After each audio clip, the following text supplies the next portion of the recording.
Okay, so today we're going to take a look at some angles and practice using a protractor to measure those angles.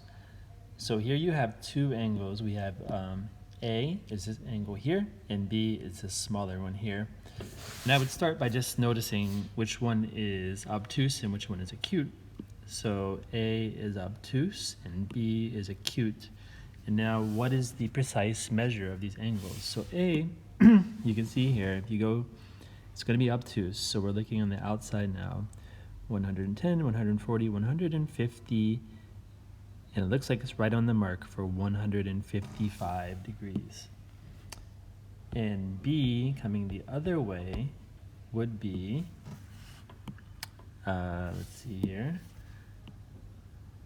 20 is going to be 25 degrees.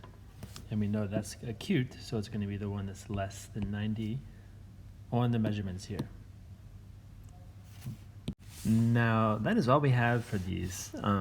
Numbers 2, 3, and 4 are going to work the same ways. You just need to look at the protractor and measure those angles.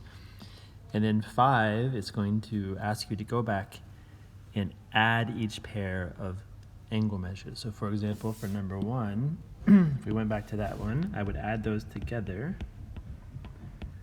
and I would see what I got. And then I would do the same thing for number 2, add them together, 3 and 4. And then once you've done that, you're going to notice something about that pattern, and you can try to answer that part here